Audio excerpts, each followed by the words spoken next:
Dozens of volunteers were busy sorting, packing, and shipping winter supplies this week to Hurricane Helene victims in western North Carolina. As winter approaches, temperatures will become frigid, and some people are still in desperate need of help. This is a collaboration between the Rotary International and its longtime disaster relief partner, ShelterBox. And joining us now from Rotary International is retired Colonel Alex Bertelli. Colonel, thanks for joining us this morning. So let's talk about this. What types of items are you guys sending out and kind of getting together to make sure that the folks who were victimized by Helene will be ready for this colder weather? It's actually great. It's a great relationship that's ongoing. We're providing very, very tailored kits that have been requested by County Emergency Operations Center. So we have things going in such as tents, sub-zero sleeping bags, cook stoves, solar lights and chargers, and water filters. Those are the primary ones that are going out.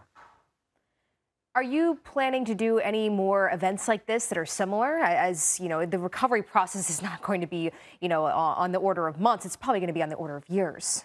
It is going to be years. We're continuing this effort with ShelterBox and will be for the foreseeable future.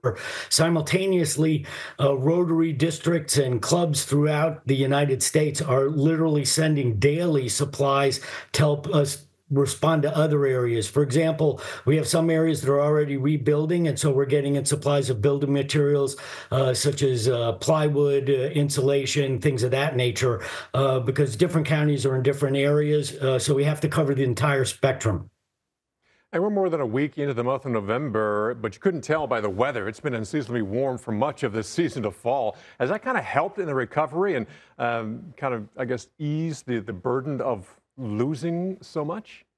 It has to a certain extent, but realize while this is ongoing, we've already had first snow and we've had freezing temperatures down to about 15 or 20 degrees up in our mountain areas. And so we still have to cover it all. The nicest part, although it's been kind of dry, which has helped doing a lot of the debris cleanup effort, but this heat wave that we're having now certainly is helping a bit more for those that are still under weather conditions up in the mountains.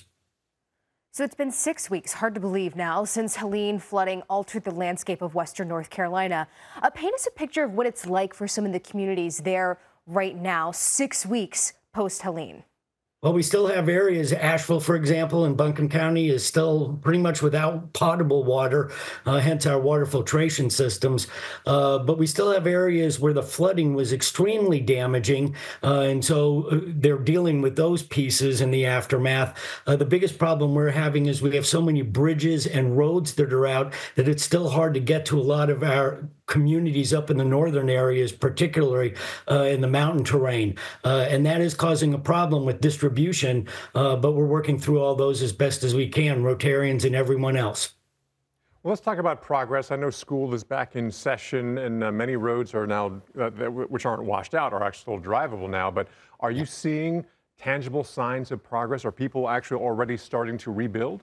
We are very resilient communities. The object of the game here was to try to return to some type of normalcy as soon as we could. And particularly for our children that were in schools, we had several schools that were affected, and we've been getting those cleaned up as fast as possible to return kids to those schools.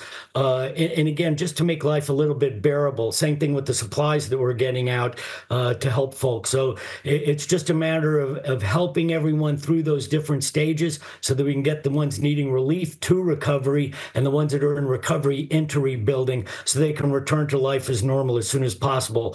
But it's still going to be a long haul. We are talking months and years, not days and weeks. How can people help? Maybe people initially offered some help, but now they're seeing, just how long it's going to take. They're in a position where they can help again. Do they donate? Do they volunteer? What do you guys need the most? Both, actually. We always need volunteers to help. We've been telling everybody you can donate to Rotary76.70.org and as well as ShelterBox.org. And so we split it. Some of that, all those funds, 100% going to purchasing any of the materials that we need, whether it's additional supplies that we need, or if it's, for example, building supplies that are being trucked into us, again, so we can cover that full spectrum. So it's Rotary7670.org or ShelterBox.org. Those are great. But if you have an opportunity to volunteer, come and volunteer. We need serving and helpers. So that's about it. But appreciate any help we can get from anyone. Retired Colonel Alex Bertelli, thanks for joining us.